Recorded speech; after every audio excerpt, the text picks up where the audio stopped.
There is a curve that most people never see. It doesn't appear on life's maps, isn't taught in schools, marked in calendars, or passed down through family advice. But one day, it shows up and changes everything. This curve usually emerges around the age of 60. From the outside, it may seem like nothing much has changed. The body moves a bit slower, the days are simpler, emotions are calmer. But inside, a quiet axis begins to shift. The soul changes direction, and it's not a sudden break or a visible transformation. It feels more like something within quietly stops caring about the same goals. The desire to please others fades. The need to prove oneself dissolves. Even long-held ambitions begin to lose their urgency. The soul starts to move backwards, but not as if retreating. It's more of a symbolic return, as though it's searching for something that was left behind. Among the rubble of haste, within the silence of unspoken sacrifices, in the empty spaces we never dared to face. Carl Jung said that the first half of life is devoted to building the ego, while the second half is about returning to the soul. That return is not easy. It hurts. Because by 60, the soul no longer tolerates masks. It rejects pretense. It pushes away everything forced. It demands truth. And truth sometimes means admitting that much of what was lived was merely a way to survive. At 60, people often feel a strange sense of distance, as if the life that once seemed meaningful now resembles a staged performance. Despite outward stability, many feel a deep kind of fatigue, not physical, but existential. It's not depression, it's clarity. It's the soul whispering, it's time to change direction, to stop searching outward for what can only be found within. In this phase, many begin to re-examine their story: marriage, children, work, choices, old wounds. Everything returns, but not to hurt, rather to be integrated. At 60, the soul longs for wholeness. It no longer craves a new title, a new car, or a new body. It craves silence, peace, the assurance that, despite everything, beauty still exists, meaning still exists, something essential still waits to be found. It is a time of symbolic cleansing, a time to open the inner drawers, to discard inherited fears, to forgive those who never knew how to love properly, to release the need to always be strong, to look into the mirror and finally see oneself without masks, without makeup, without lies.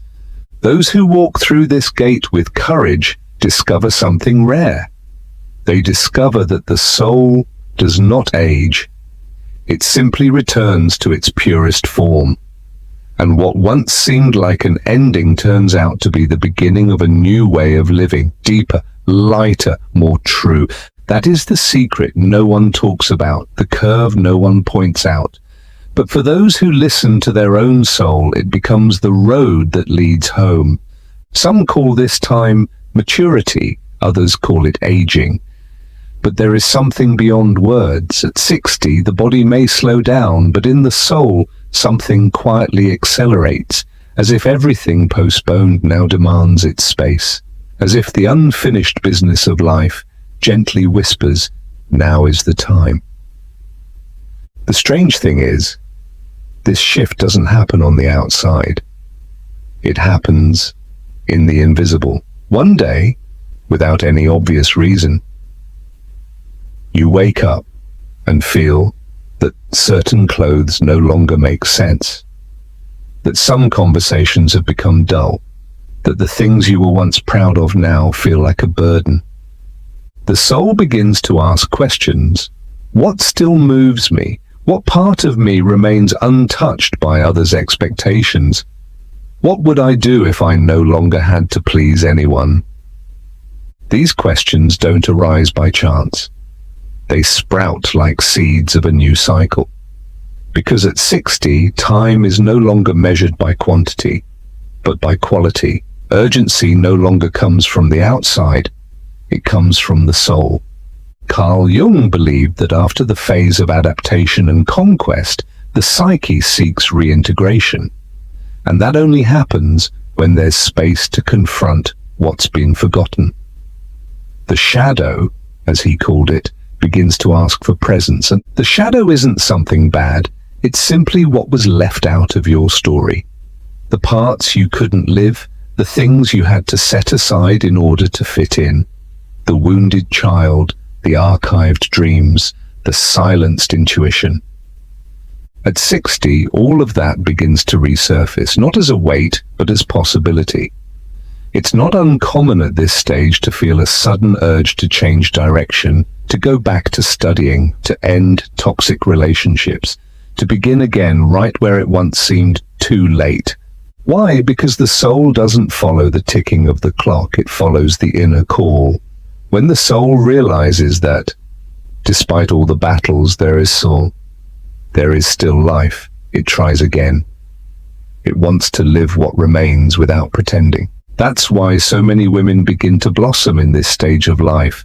They stop apologizing, they stop softening their strength, they stop asking for permission to simply exist. The beauty that emerges at 60 has nothing to do with outward appearance. It's about freedom, truth, and wholeness. It is a kind of beauty that unsettles those who still live on the surface, because it is too authentic, too quiet, too real. And those who carry it feel no need to prove anything anymore.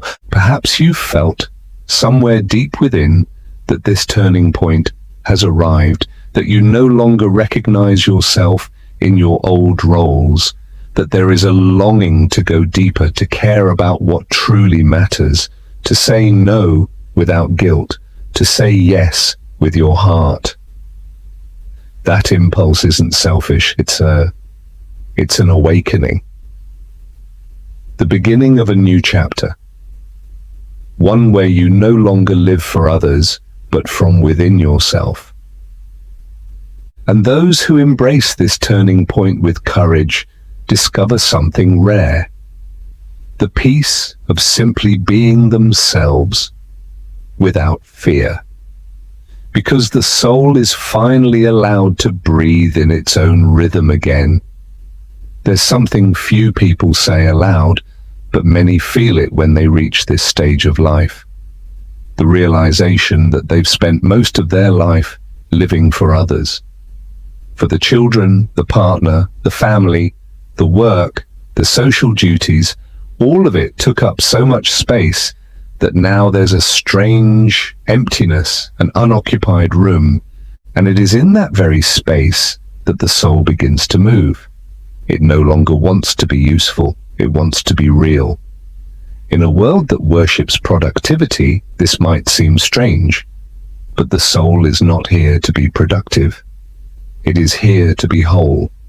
And at 60 it seems to whisper, I've followed every command, now it's my turn. This reversal of values can be frightening. Frightening because no one prepares you for it. Society paints aging as a phase of decline. But Jung saw the opposite. To him, this stage of life was the richest, the most symbolic, full of true potential.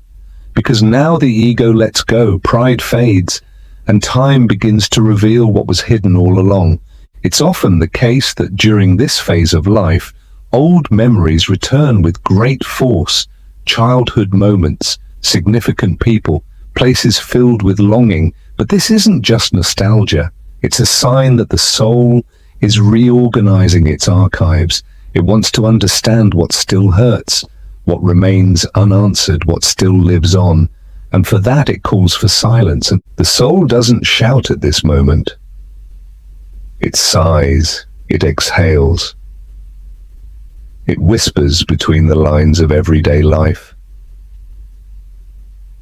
in recurring dreams, in unexpected emotions, in inexplicable yearnings.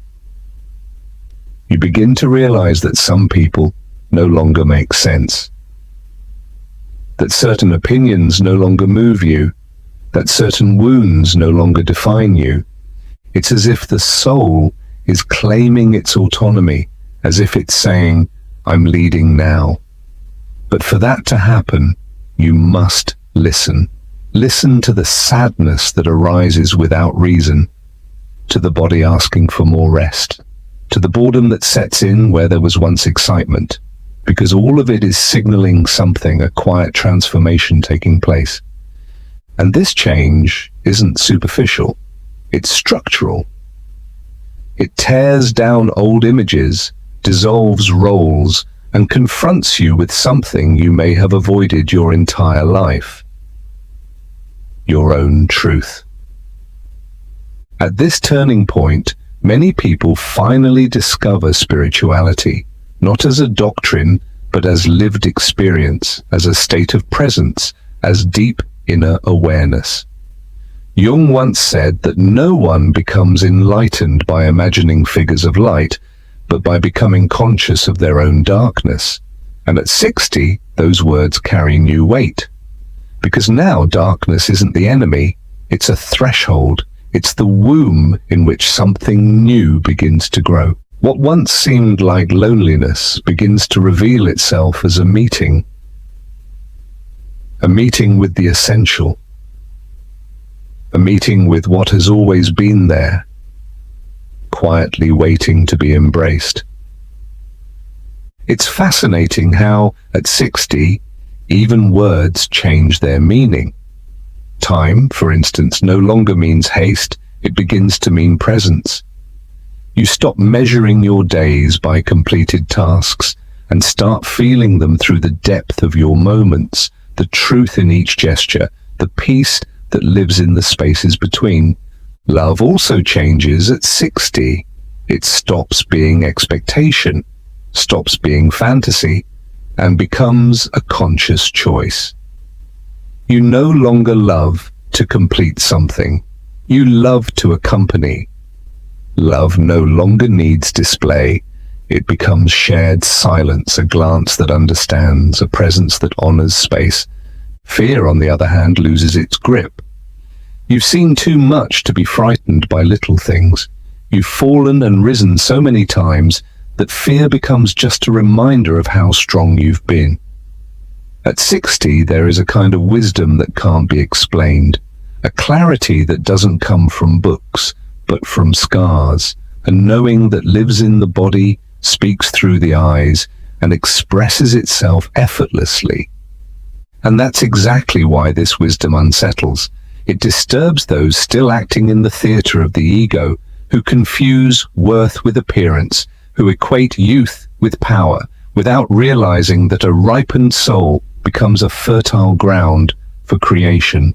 Because in this stage of life, the most beautiful things begin to emerge, the deepest stories, the most honest advice, the pauses that heal. But only what had the courage to die can come to life again. At 60, many things must die: the need for approval, the illusion of control, the habit of trying to save everyone, the pressure to be perfect. And when all of that dies, something extraordinary happens. You begin to breathe differently. It's as if, after decades of constriction, the soul opens a window, and from this inner side, everything feels more alive, more sensitive, more true. That's why many people in this phase feel a deep urge to write, to paint, to walk alone, to study again, to meditate, to travel, not to see places, but to experience themselves in new places.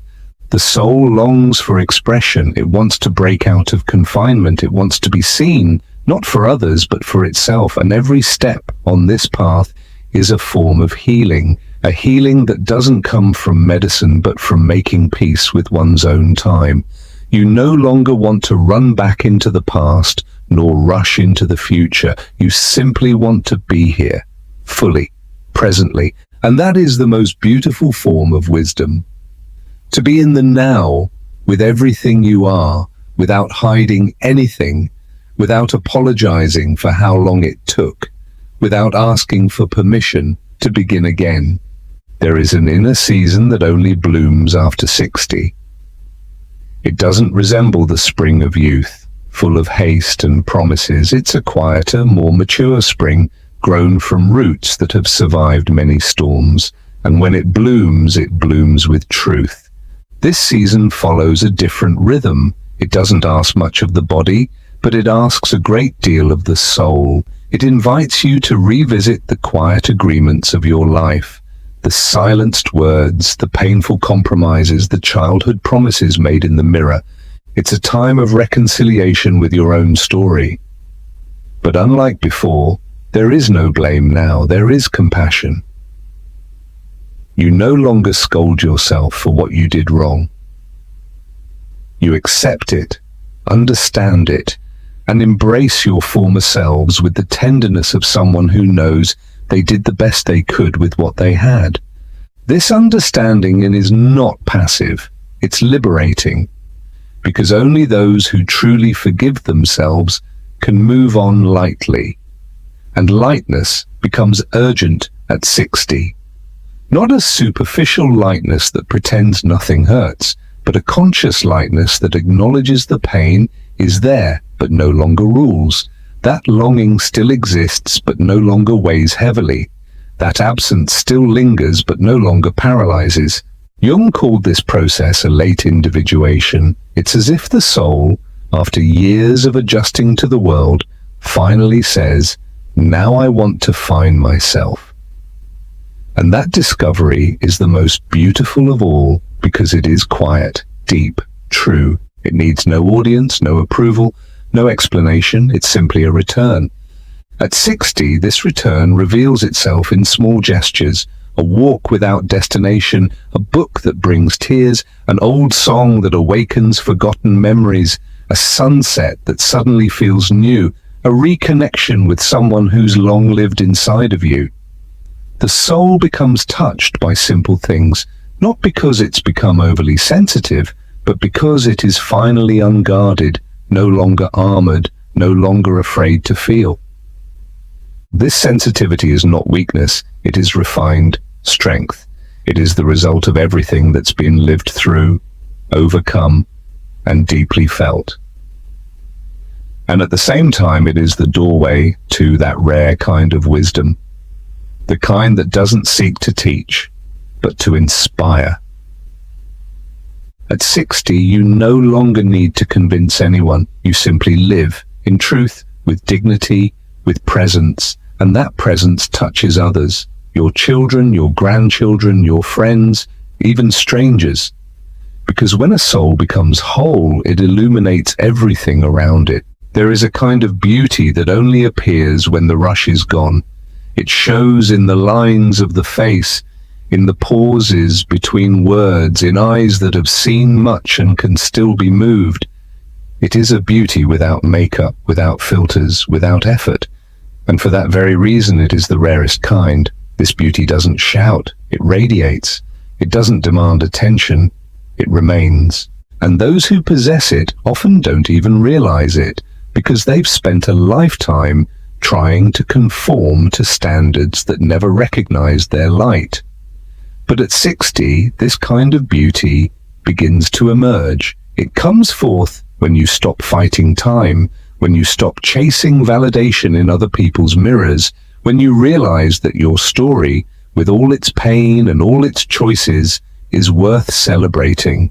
This kind of beauty appears in the woman who walks alone and does not feel lonely, in the man who cries in silence and sees no weakness in it, in the voice that can remain quiet without betraying itself, in decisions that need no explanation, in love that demands nothing.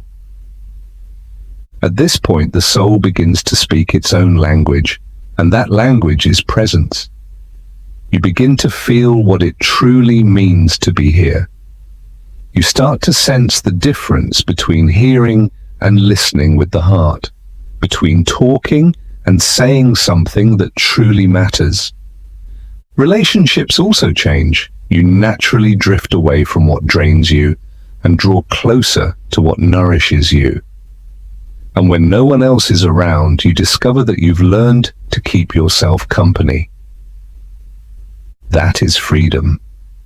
When solitude no longer means absence, but the presence of the self.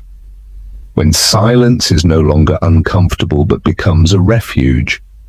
When time is no longer counted, but becomes space. Space to breathe, to remember, to feel, to exist more lightly.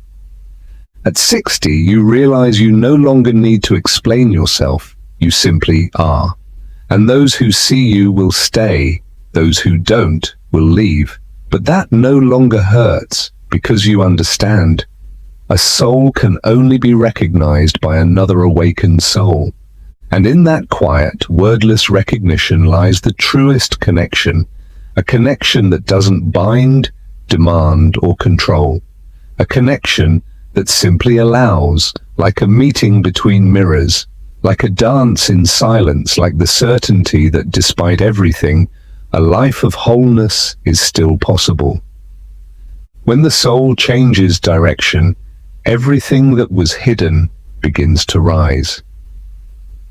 Sometimes as a soft breeze, sometimes as an inner tremor, but it always comes with an invitation. Be who you are at last, and without fear. And that requires letting go of old versions of yourself, of stories others told about you, of the need to be useful, productive, admired, perfect. At 60, what matters is not what you do, but how you feel as you do it. It's the intention behind the act. It's the soul behind the word. You begin to understand that many of your greatest lessons came from pain. Not from pain itself, but from how you moved through it. From the decisions you made while still wounded. From the moments you stayed silent when everything inside you screamed.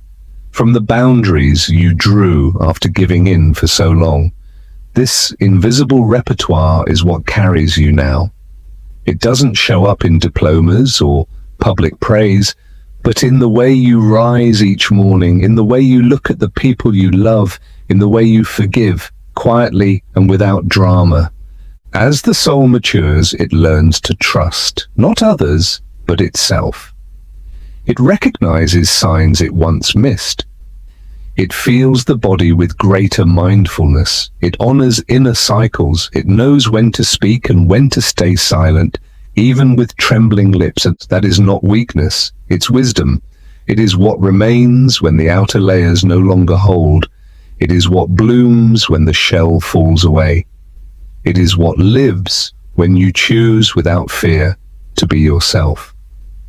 Jung said the second half of life is not about conquest, but about integration.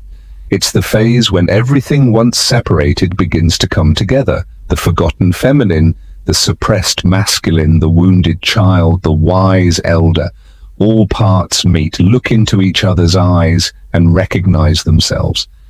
And from this meeting, a new strength is born, not a strength that dominates, but one that sustains, one that holds, one that remains, a strength that needs no spotlight because it shines from within.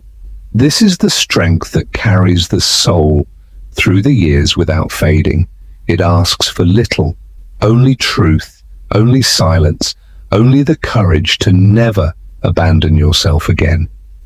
There comes a moment when everything falls into alignment, not because the world has changed, but because something within you has finally found peace. At 60, the soul no longer wants speed. It longs for depth. It no longer needs final answers. It seeks presence. It no longer wants to conquer the world. It wants peace in its own body. At this point, many realize that life was never about having. It was about being.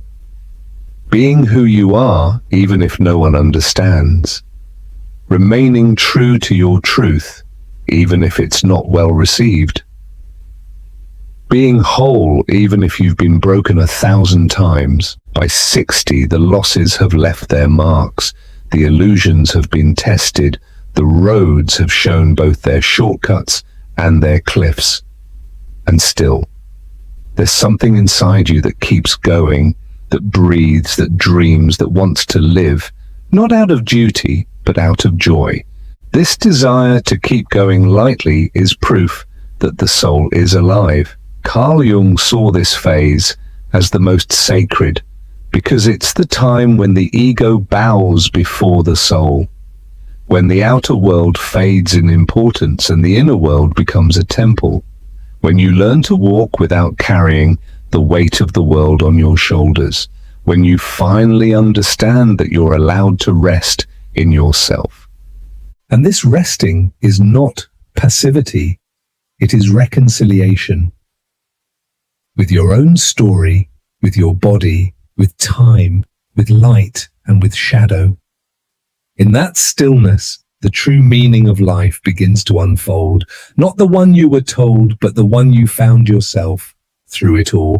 If you've read this far, perhaps you feel that call within, perhaps you've recognized parts of yourself in these words, parts that have long been asleep.